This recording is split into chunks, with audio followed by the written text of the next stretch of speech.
Mon rêve était enfin en train de se réaliser.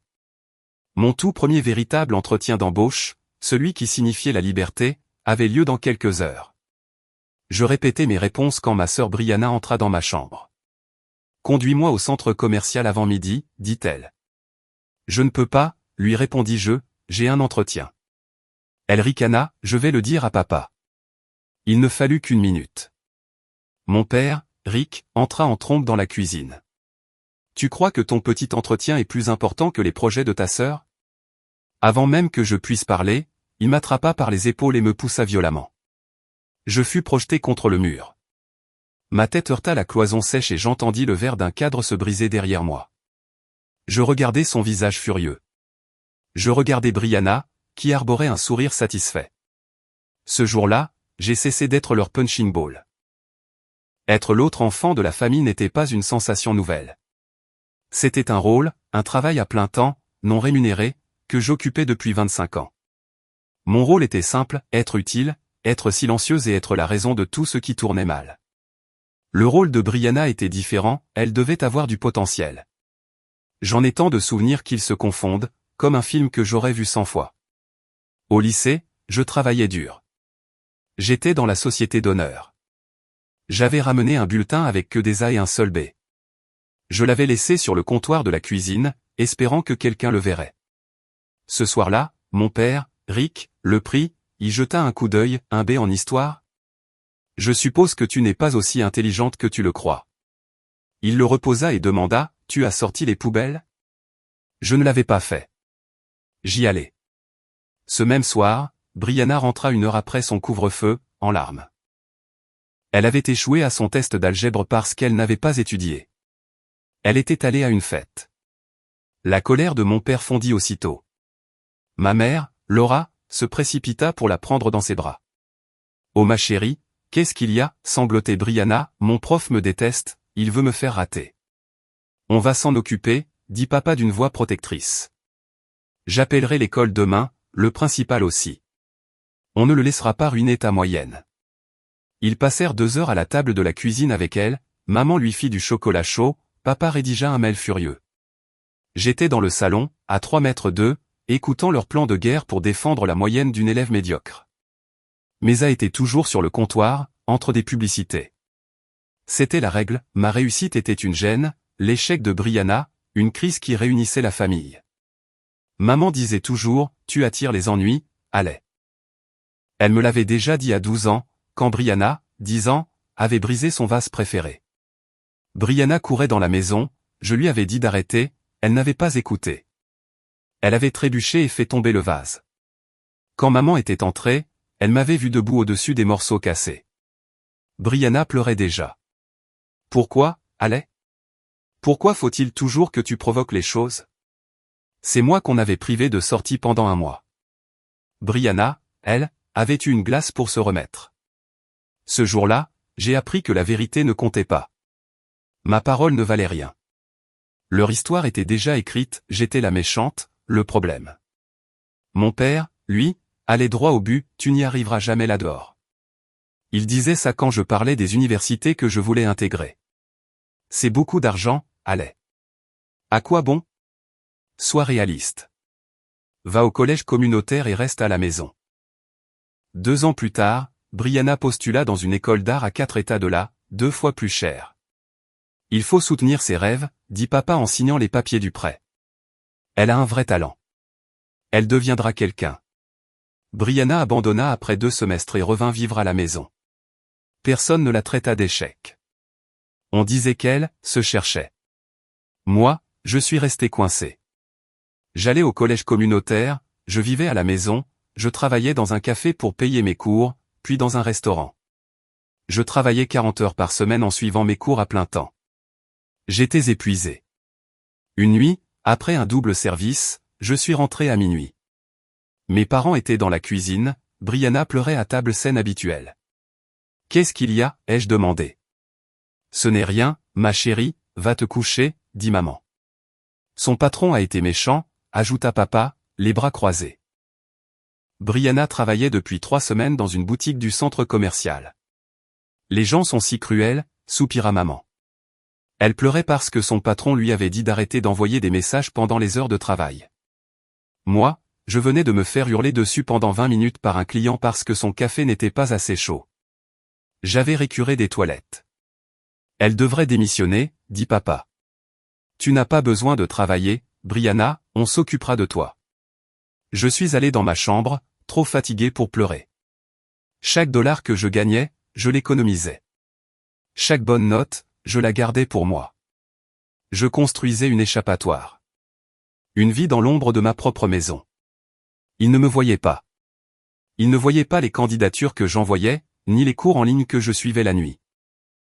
Pour eux, j'étais juste à lait, le bruit de fond, la fille responsable, ennuyeuse, toujours là pour nettoyer derrière les autres. Quand j'ai reçu l'email pour cet entretien, j'ai ressenti une peur mêlée d'espoir. C'était un poste de coordinatrice junior dans une start-up technologique, avec un salaire, des avantages, un appartement. Cela voulait dire que je pouvais partir. Mon progrès leur était invisible, il devait l'être, car je savais qu'ils ne se contentaient pas d'ignorer mon avenir, ils en avaient peur. Si je réussissais, cela prouverait que toute leur histoire était fausse. Si je m'en sortais, c'est qu'ils étaient les cassés, pas moi. Et ce matin-là, quand Brianna exigea que je la conduise au centre commercial, elle ne faisait pas que se montrer égoïste, elle remplissait son rôle, celui de me rappeler que mes rêves, mes espoirs, mon entretien ne comptaient pas autant qu'une nouvelle paire de chaussures. Et quand mon père me poussa, il remplissait le sien, me rappelait de rester à ma place. Ce n'était pas qu'un entretien d'embauche. Ce n'était pas une question d'emploi ou de salaire. C'était une question de respiration. J'étais garé derrière un supermarché pendant ma pause déjeuner du restaurant. Je portais encore mon tablier noir. La voix de la femme était si douce, si professionnelle. « Parlez-moi de votre expérience en gestion de projet », dit-elle. J'ai parlé. Je lui ai raconté mes cours en ligne, la façon dont je gérais les stocks au café, comment j'organisais les plannings au restaurant. J'ai transformé mes petits boulots sans avenir en expérience logistique. Je me sentais ridicule. Elle m'a dit, c'est très impressionnant, allez. Votre ingéniosité est exactement ce que nous recherchons. Pouvez-vous venir pour un entretien en personne? J'ai failli laisser tomber le téléphone. Nous avons fixé une date. C'était il y a 10 jours. Depuis 10 jours, je vivais pour cet entretien. J'ai dépensé $100, $100 que je n'avais pas, pour acheter un blazer bleu marine dans une friperie. Il était parfait, il avait encore son étiquette. J'ai passé des heures à la bibliothèque à faire des recherches sur l'entreprise. Je connaissais leurs produits, leur PDG. J'ai noté toutes les questions possibles. Parlez-moi de vous. Quelle est votre plus grande faiblesse? Où vous voyez-vous dans 5 ans? Je répétais les réponses devant le miroir. Ma plus grande faiblesse, c'était d'être trop perfectionniste. Mon plan sur 5 ans, c'était de ne plus être ici. C'était d'avoir mes propres clés, mon propre appartement, mes propres courses, de m'asseoir dans mon salon, en silence, sans avoir peur. Je n'en ai rien dit à ma famille. Pas un mot. La veille, j'ai repassé le blazer, j'ai défroissé ma chemise. Je les ai étalés sur le lit. J'ai regardé la tenue, c'était un costume. Le costume d'une personne à sa place dans un immeuble de verre. Le costume de quelqu'un qui avance. J'étais terrifié, incapable de dormir. Et s'il voyait à travers moi? Et s'il voyait que je ne suis qu'une serveuse? Et s'il voyait la fille à problème? Puis j'ai pensé, non. Je ne suis pas celle que ma famille dit que je suis. Je suis celle qui a travaillé 2 emplois. Celle qui a appris à coder seule. Celle qui a mérité tout ça. Cet entretien était mon billet. Ma seule chance de prouver que mon père avait tort. Ce n'était pas juste un emploi, c'était mon avenir, ma vie. Le moment où je pouvais enfin cesser d'être un fantôme dans ma propre maison et devenir quelqu'un de réel. C'était ma trappe de secours. Et ma sœur voulait que j'y renonce. Elle voulait que je sacrifie mon avenir pour une virée au centre commercial. Le bruit du verre qui éclatait derrière ma tête fut si sec qu'il trancha le matin en 2. Pendant une seconde, plus un son. J'étais plaqué contre le mur. Mon épaule me brûlait. Ma tête bourdonnait. J'ai regardé mon père, son visage était rouge, il respirait fort par le nez. Il avait l'air fier. Comme s'il venait de résoudre un problème. Ma mère, près du grille-pain, les bras croisés, regardait le mur. « Oh, Rick, dit-elle, d'une voix lasse. Regarde le désordre, maintenant. Le cadre est cassé. » Le désordre? C'était moi, le désordre. Le verre brisé était le problème, pas la poussée, pas l'homme qui l'avait faite. Puis j'ai regardé Brianna. Elle était près de l'îlot, tenant son café glacé, un petit sourire vicieux aux lèvres. Elle avait gagné. Elle avait prouvé qu'elle comptait plus. Ce rictus a tout changé. La peur, la douleur, tout a disparu. Il ne restait plus que quelque chose de froid, dur, silencieux, la rage. La rage de 25 ans. Celle de chaque vase brisé, chaque victoire volée, chaque fois qu'on m'avait dit de me taire. Maman a soupiré.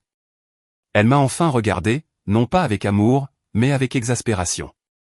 Pourquoi provoques-tu toujours des drames, Allais? Regarde-toi. Ton père est contrarié. Ta sœur aussi.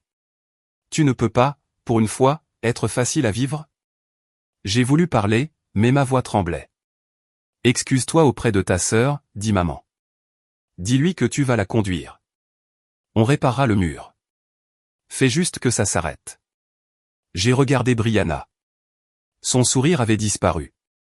Elle avait l'air ennuyée, tapotant sur son téléphone. Elle était déjà passée à autre chose. Je me suis redressé, les jambes tremblantes. J'ai épousseté mon épaule. Non, ai-je dit. Le silence est retombé. Que as-tu dit, demanda maman. Non, je ne m'excuserai pas. Et je ne la conduirai pas au centre commercial. J'ai pris mes clés sur la table, mon sac, mes notes. Le tintement du métal résonnait comme un cri. Je pars, j'ai mon entretien. Mon père s'est avancé, bloquant la porte, la main sur le chambranle. Tu ne vas nulle part, dit-il, d'une voix basse et menaçante. J'ai levé les yeux. J'ai eu peur de cet homme toute ma vie, de sa colère, de sa déception, de ses mains. Je n'avais plus peur. J'en avais juste fini. Pousse-toi, papa. Tu crois pouvoir me manquer de respect? Dans ma propre maison? Tu n'iras pas à cet entretien stupide. Tu vas apprendre. J'y vais, ai-je dit. Je le regardais droit dans les yeux. Fais un pas et tu le regretteras. Rien, ai-je presque ri. Je n'ai déjà rien. J'ai respiré profondément.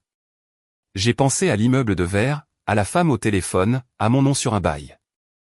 Je vais franchir cette porte, ai-je dit.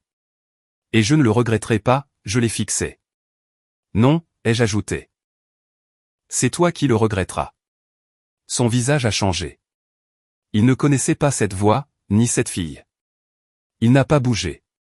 Allez, excuse-toi auprès de ton père, tout de suite. Au revoir, maman. Je l'ai contourné, j'ai ouvert la porte. Le soleil du matin m'a frappé au visage. C'était comme sortir d'un long cauchemar. Allez, hurla mon père. Je n'ai pas regardé en arrière. J'ai descendu les marches, marché sur le trottoir. Mes mains tremblaient. Je pleurais, mais ce n'étaient pas des larmes de tristesse. C'étaient des larmes de délivrance. J'ai appelé ma meilleure amie, Tessa. Elle a décroché. Prête pour le grand jour? Je sanglotais. Sa voix est devenue urgente. Allez? Qu'est-ce qu'il se passe? Où es-tu? Peux-tu venir me chercher? J'arrive. Où es-tu? Au coin de la rue. Je marche. Reste là. 10 minutes. J'ai raccroché. J'ai continué à marcher sans me retourner. 3 pâtés de maisons plus loin, tout semblait différent. Les arbres, les voitures, tout. J'avais l'impression d'être nu, exposé. Comme si tout le monde voyait la marque rouge sur mon épaule. Comme s'il savait. Chaque voiture qui tournait me faisait sursauter. J'imaginais mon père me rattrapant. Mes mains tremblaient, ma veste était de travers. J'ai atteint le coin, près du CVS. Je me suis arrêté sous un arbre, essayant d'avoir l'air normal. Ma respiration était trop rapide. Puis j'ai vu la voiture de Tessa. Son vieux SUV argenté. Fiable, sûr. Elle s'est arrêtée, j'ai ouvert la portière, je me suis assise. Le silence pesait. Elle m'a regardé, mes cheveux, mes mains, la déchirure sur ma manche. D'accord, dit-elle calmement. Qu'est-ce qu'ils t'ont fait cette fois? Tout est sorti d'un coup. Brianna. Le centre commercial. Je lui ai dit non, j'avais l'entretien. Elle a dit à papa. Il s'est mis en colère. Il a dit que j'étais égoïste. Je me suis arrêté, j'ai repris mon souffle. Allez, fit Tessa, plus dur. Qu'est-ce qu'il a fait? J'ai juste pointé mon épaule. Il m'a poussé. Ses yeux se sont assombris. Contre le mur. J'ai heurté ma tête. Il a brisé le cadre de maman. Tessa a garé la voiture, s'est tournée vers moi. Allez, montre-moi. J'ai hésité. Ce n'est rien. Ce n'est pas rien. Montre-moi. Je tirai lentement sur le col de ma chemise. La peau de mon épaule était rouge vif, déjà marquée d'une ecchymose naissante. Tessa la regarda longtemps, très longtemps. Elle ne dit pas « je suis désolé » ni « ce n'est pas grave ».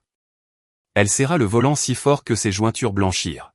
« Il t'a agressé » dit-elle. Le mot resta suspendu dans l'air. « Il t'a attrapé et t'a jeté contre un mur. » Parce que sa fille voulait aller faire du shopping. C'est juste. C'est juste comme ça qu'ils sont, sanglotai-je, répétant la stupide excuse que j'avais utilisée toute ma vie. Non, dit Tessa en démarrant brusquement. Non, ce n'est pas comme ça qu'ils sont. C'est comme ça qu'il est. Et c'est mal. Elle conduisit quelques minutes pendant que je pleurais silencieusement dans mes mains. Je ne suis pas folle, hein, demandai-je. Non, allez, répondit Tessa, tu n'es pas folle. Tu es la seule personne saine dans cette maison. Ce sont eux qui sont malades. Cette phrase me sembla une bouée de sauvetage. Je ne suis pas folle. Je ne peux pas aller à l'entretien, dis-je en regardant mon reflet dans le rétroviseur. Mes yeux étaient rouges, mon visage tacheté. Regarde-moi. Je suis un désastre. Tessa conduisit encore un pâté de maison, puis entra sur un parking, coupa le moteur et se tourna vers moi. Si, tu peux. Tessa, non, ils verront bien que quelque chose ne va pas, tu as l'air d'une battante, dit-elle. Tu viens de sortir d'une zone de guerre, allez. Tu as gagné. Tu es sorti. Elle détacha sa ceinture, attrapa son sac de sport à l'arrière, et déclara « On ne va pas les laisser gagner. On ne va pas lui laisser te voler ça. » Elle me tendit une bouteille d'eau. Bois. Je bus. Puis un petit nécessaire de maquillage. Tiens. Du correcteur, des lingettes. Répare ton visage. Elle sortit un petit vaporisateur. Enlève le blazer. J'obéis. Elle le vaporisa, remit mon col en place, me donna une brosse. Tu as 15 minutes avant ton entretien, dit-elle en regardant sa montre. Tu vas entrer dans cet immeuble, t'asseoir sur cette chaise et leur expliquer pourquoi tu es la meilleure pour ce poste. Comment, murmurai-je.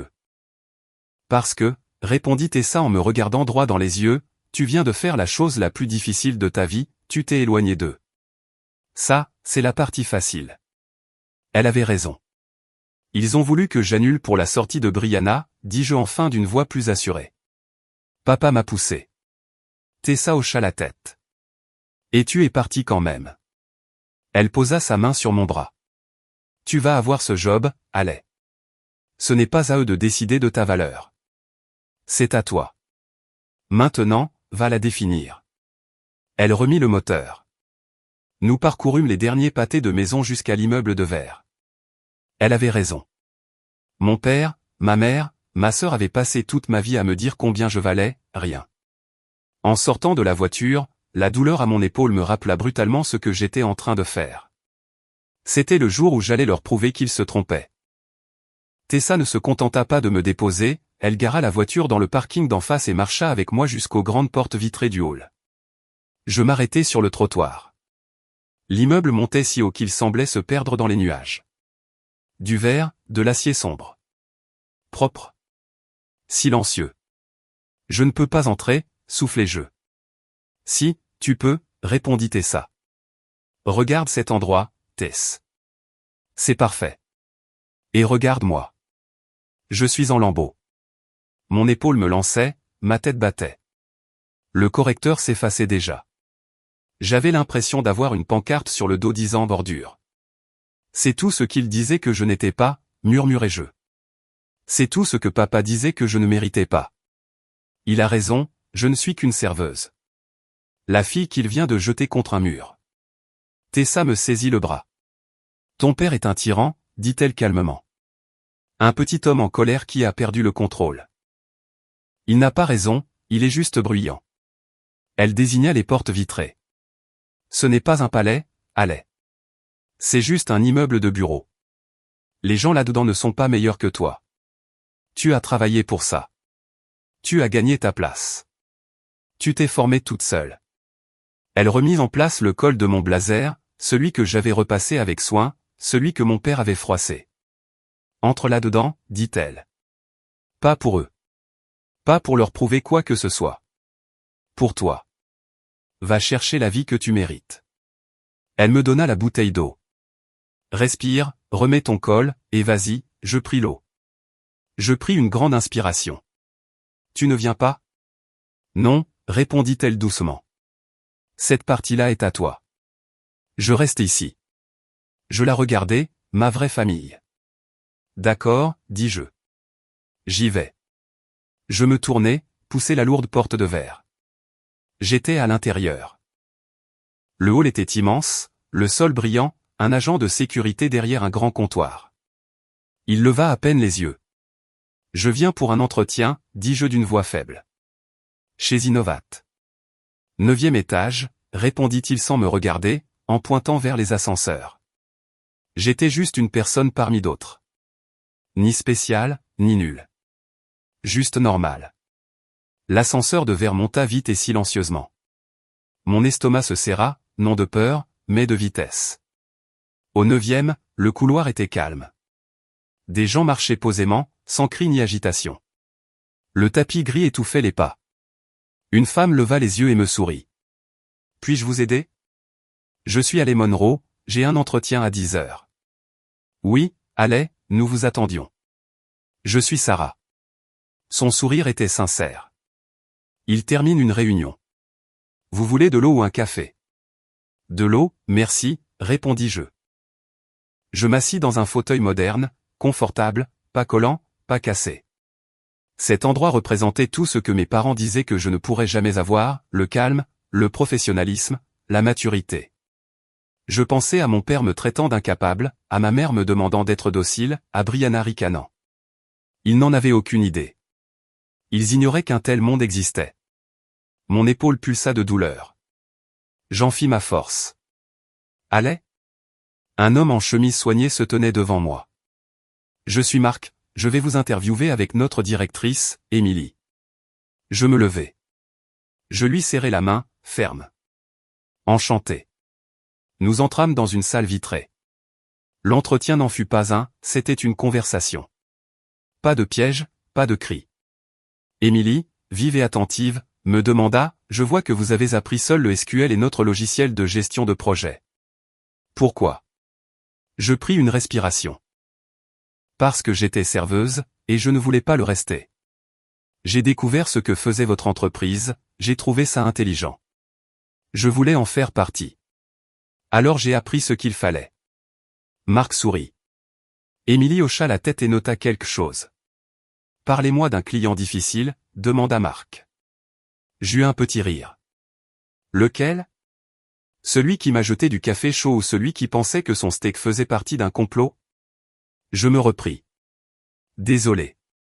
J'en ai eu beaucoup. Je leur racontais une soirée au restaurant, un grand groupe, cuisine débordée, clients furieux. Alors, qu'avez-vous fait?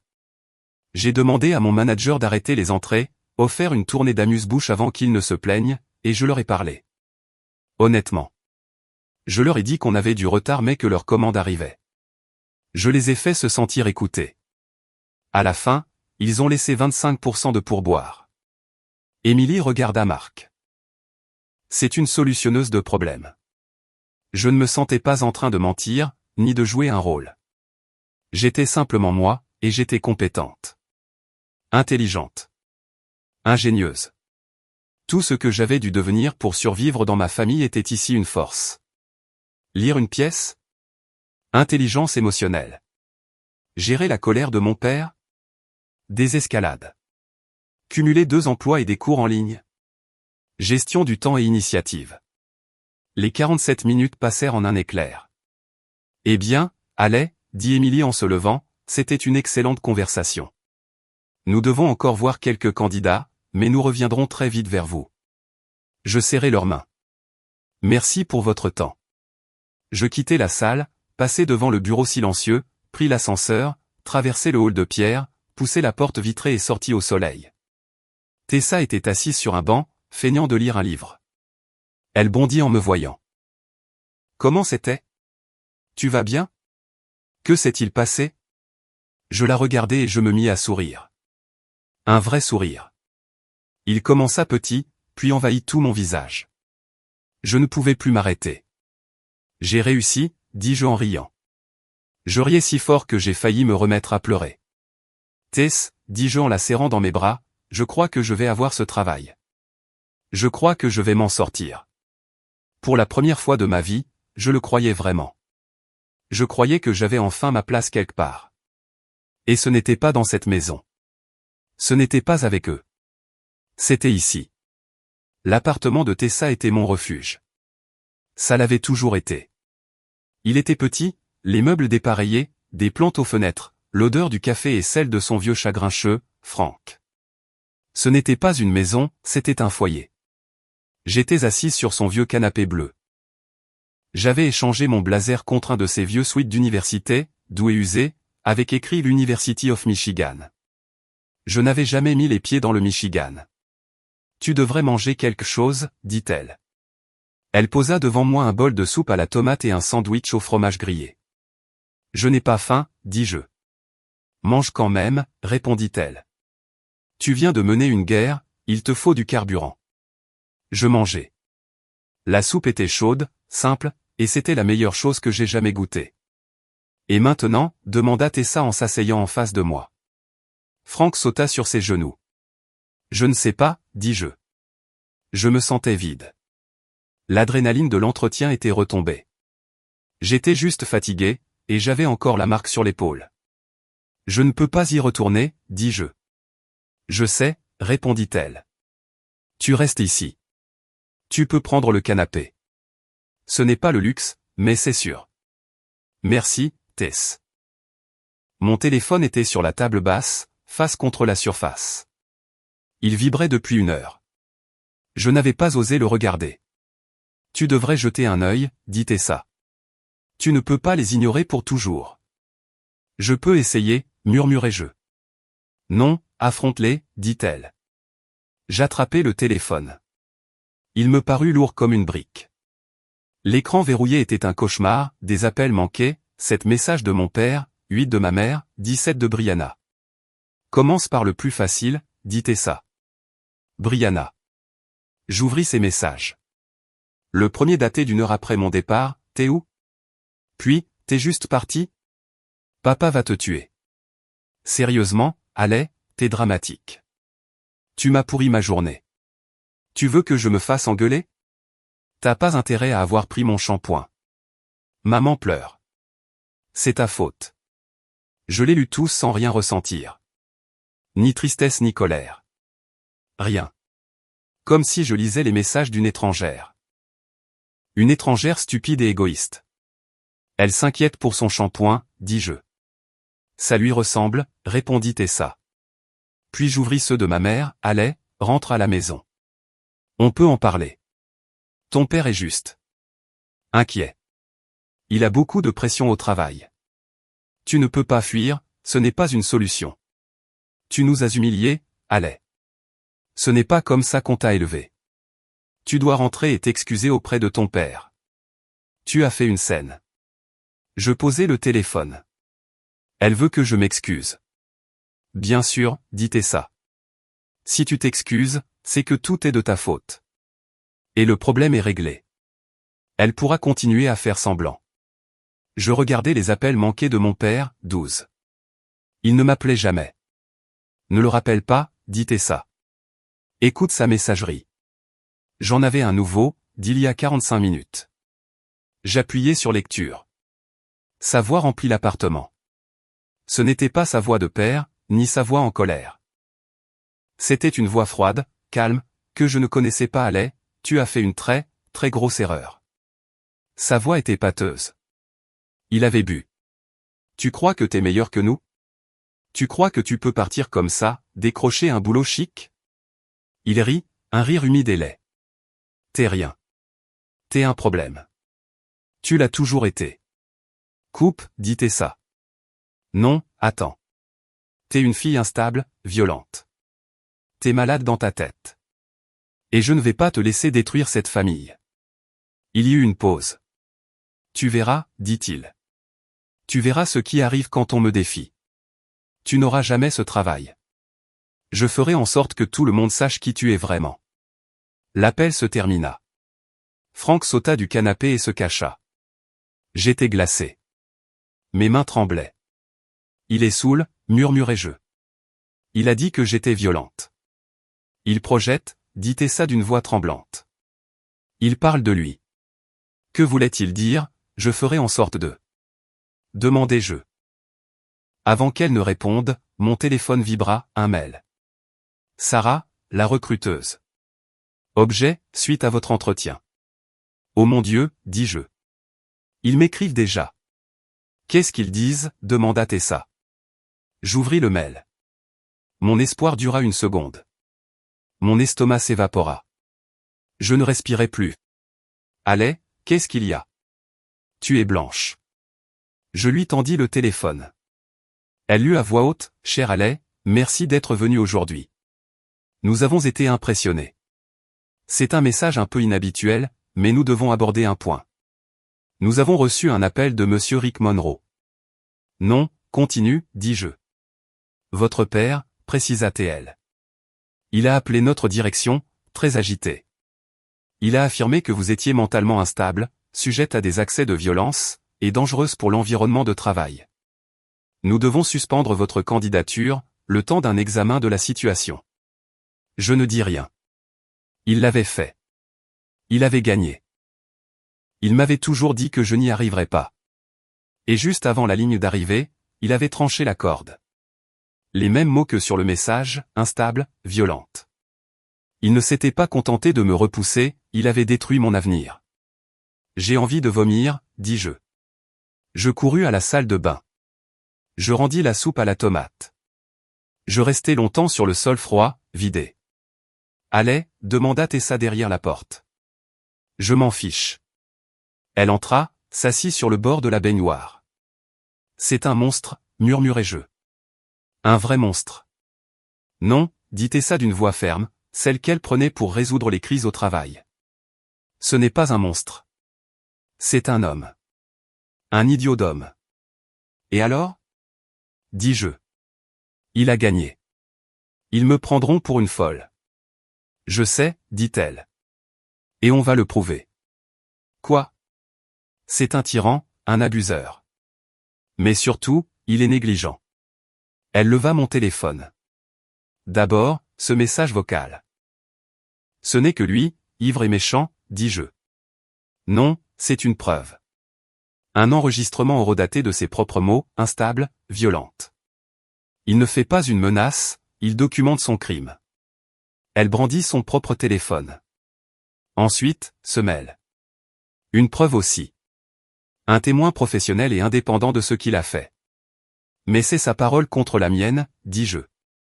Ils le croiront toujours, c'est mon père. Ce n'est pas un tribunal familial, allez. C'est le monde du travail. Et il vient de commettre une grosse erreur. Elle se leva. Allez, debout. Lave-toi le visage. On a du travail. Je la suivis dans le salon. Son ordinateur était ouvert sur la table. Parle-moi du boulot de ton père. Quoi? Oui, son emploi. Que fait-il? Pour qui? Il est consultant, dis-je, pour une grande société financière. Haut placé. Toujours au téléphone. Des réunions de direction, tout ça. Le visage de Tessa s'éclaira, d'un éclat presque inquiétant. Il n'est pas n'importe qui, dis-je. Parfait, répondit Tessa en tapant sur le clavier. Très, très parfait. Un homme important, avec un poste important, dans une entreprise importante. Pourquoi est-ce une bonne chose? Parce qu'il a plus à perdre. Elle fit pivoter l'écran. Son profil LinkedIn s'affichait, Rick Monroe, souriant dans un costume que je ne lui avais jamais vu. Son titre était associé principal aux comptes externes. Le nom de son entreprise figurait juste là. D'accord, dit-elle. Voilà ce qu'il vient de faire, il n'a pas simplement appelé ton potentiel employeur. Il a utilisé sa position de pouvoir un homme, associé d'un grand cabinet pour contacter une autre société et y propager des mensonges afin de détruire la réputation d'une candidate. Ce n'est pas bien, hein? Dis-je. Ce n'est pas seulement pas bien, allez. C'est du harcèlement professionnel.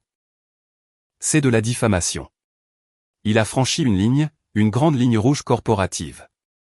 Tessa commença à ouvrir de nouvelles fenêtres. Nous n'allons pas appeler ta famille.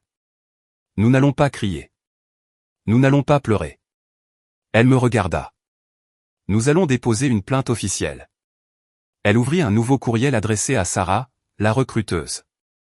Et nous allons mettre Émilie, la directrice, en copie. Et voyons. Oui, nous allons aussi mettre en copie leur responsable des ressources humaines. Que allons-nous dire? Demandai-je. Nous allons être très calmes, très factuels et surtout irréprochables. Elle se mit à taper. Je la regardais faire. Objet, suivi officiel. Plainte pour harcèlement. Rick Monroe. D'accord, allez, dit-elle, j'ai besoin que tu notes tout ce qui s'est passé ce matin, uniquement les faits, sans émotion. Je pris l'ordinateur. J'écrivis, à 9 heures, mon père, Rick Monroe, m'a ordonné d'annuler mon entretien d'embauche pour conduire ma sœur au centre commercial. Quand j'ai refusé, il s'est mis en colère. Il m'a saisi par les épaules et m'a poussé contre un mur, provoquant un hématome sur mon épaule et brisant un cadre photo. Parfait, dit Tessa. Et ensuite? Je quittai la maison à 10h45. Pendant mon entretien, il m'a laissé un message vocal menaçant. Dans ce message, il m'a traité d'instable et de violente, et a déclaré qu'il ferait en sorte que je n'obtienne pas le poste. À 11h30, j'ai reçu un courriel de votre entreprise confirmant que Rick Monroe avait appelé et utilisé exactement les mots instable et violente pour saboter ma candidature. Parfait, répéta Tessa. Elle reprit l'ordinateur et ajouta quelques phrases, nous joignons les éléments suivants, 1. Une capture d'écran du courriel d'Innovat confirmant la chronologie et les termes diffamatoires utilisés, 2. Un enregistrement numérique du message vocal de Rick Monroe, horodaté à la même heure, où il utilise les mêmes termes diffamatoires et admet son intention de nuire à mon embauche, 3. Une photo de l'hématome sur mon épaule causée par l'agression de ce matin.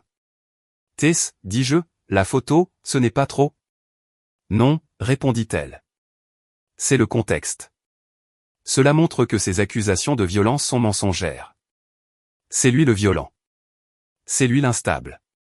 Elle joignit les fichiers, le courriel, l'audio de sa voix, la photo que j'avais prise dans sa salle de bain, la marque rouge et violette sur ma peau. Elle ajouta une dernière ligne, je comprends que M. Monroe soit associé principal dans son entreprise. Il semble avoir utilisé son statut professionnel pour harceler et diffamer une candidate dans une autre société. C'est clairement une faute éthique grave et un abus de pouvoir. J'ai été très impressionné par Innovat et je suis toujours très intéressé par le poste. Je ne suis pas la personne décrite par mon père. Je suis celle que vous avez rencontrée lors de l'entretien. Merci pour votre temps. Allez Monroe. Elle me regarda. Prête? Je pensais à mon père, à son visage arrogant et furieux, à sa voix sur ce message, tu verras ce qui arrive quand on me défie. Il avait passé sa vie à me dire que je ne valais rien. Je dis à Tessa, il vient de nous donner toutes les preuves. Je posai mon doigt sur le pavé tactile. Son propre venin va le détruire, dis-je. Et je cliquai sur envoyer. Les 2 premiers jours furent silencieux. Je restais chez Tessa. Je portais ses suites. Je regardais des émissions nulles. Je ne dormais pas.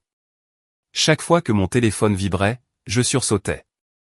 Mais ce n'était que des alertes d'actualité ou des messages de Tessa.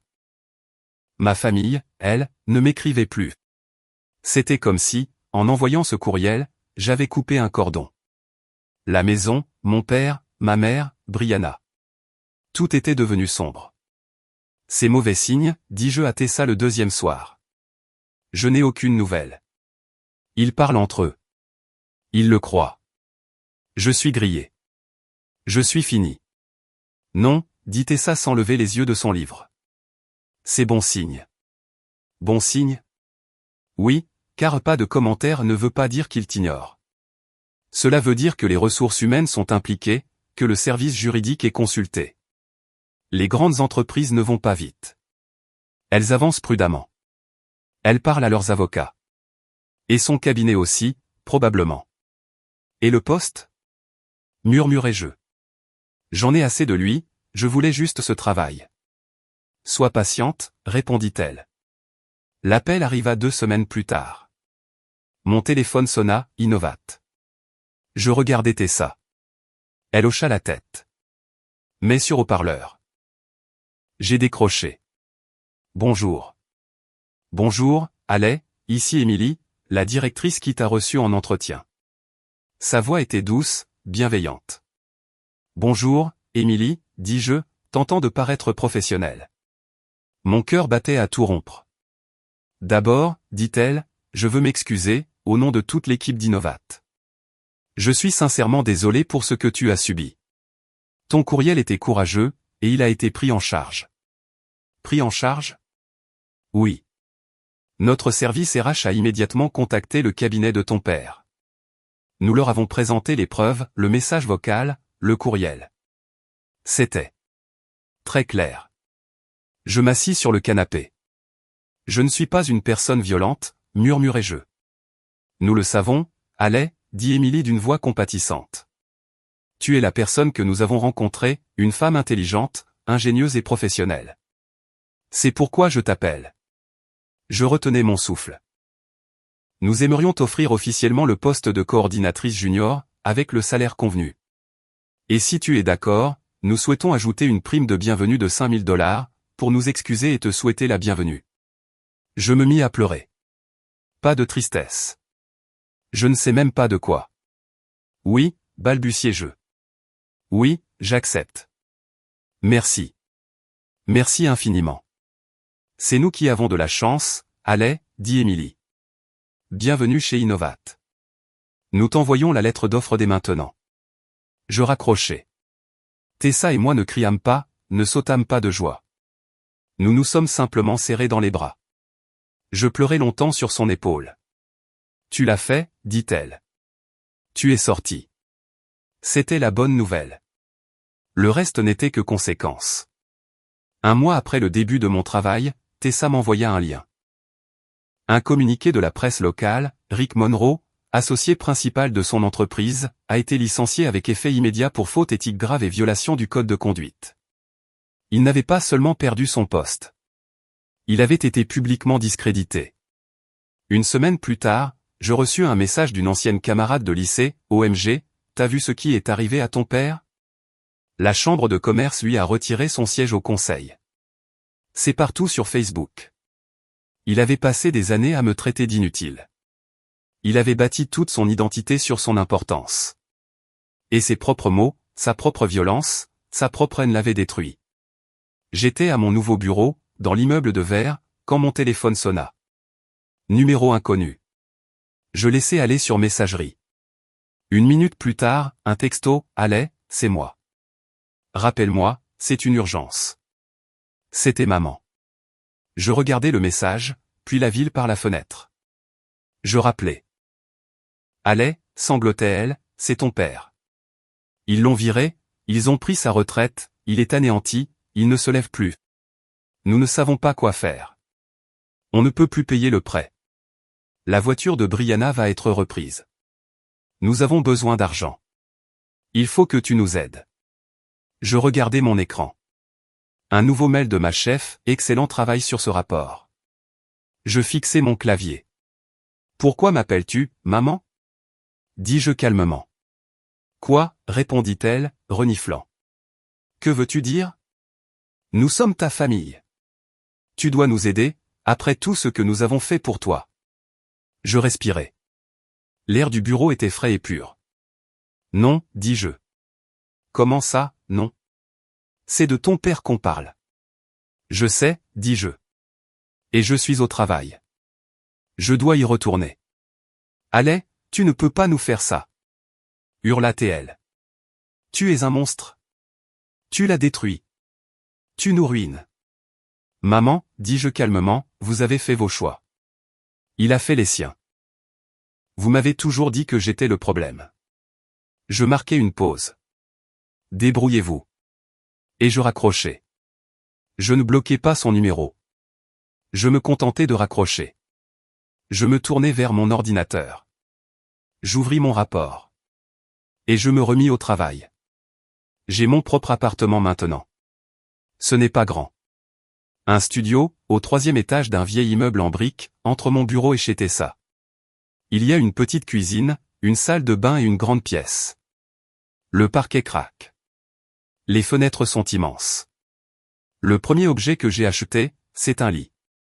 Le deuxième, une cafetière. Le troisième, un nouveau verrou. Je l'ai installé moi-même. J'ai regardé une vidéo sur Internet.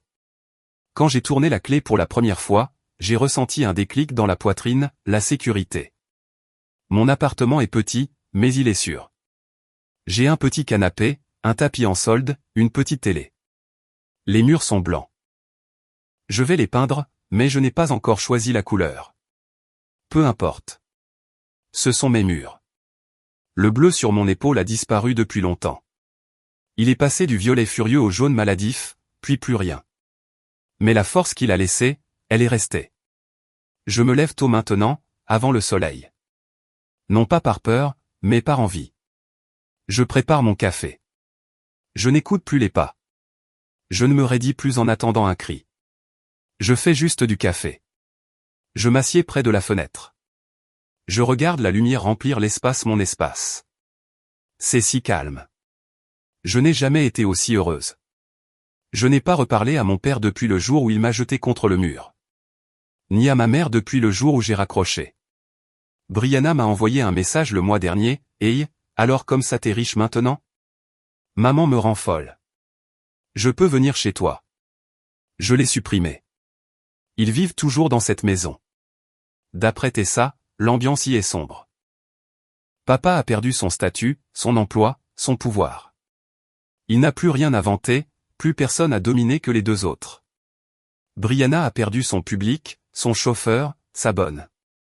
Elle vit avec les 2 personnes qu'elle a aidé à briser. Elle est serveuse maintenant, dans mon ancien restaurant. Il paraît qu'elle n'est pas douée. Maman a perdu son bouclier, son enfant facile, son bouc émissaire. Elle n'est plus qu'une femme vivant avec 2 êtres qu'elle ne peut plus réparer. Et moi, j'ai enfin gagné quelque chose. J'ai gagné une vie, un avenir, une plaque sur un bureau où il est écrit Allez Monroe. Mais surtout, j'ai gagné ceci, ce matin, ce silence, cette tasse de café, cette lumière. J'ai gagné la paix. J'ai gagné ce qu'ils ne pourront jamais m'enlever, ma liberté.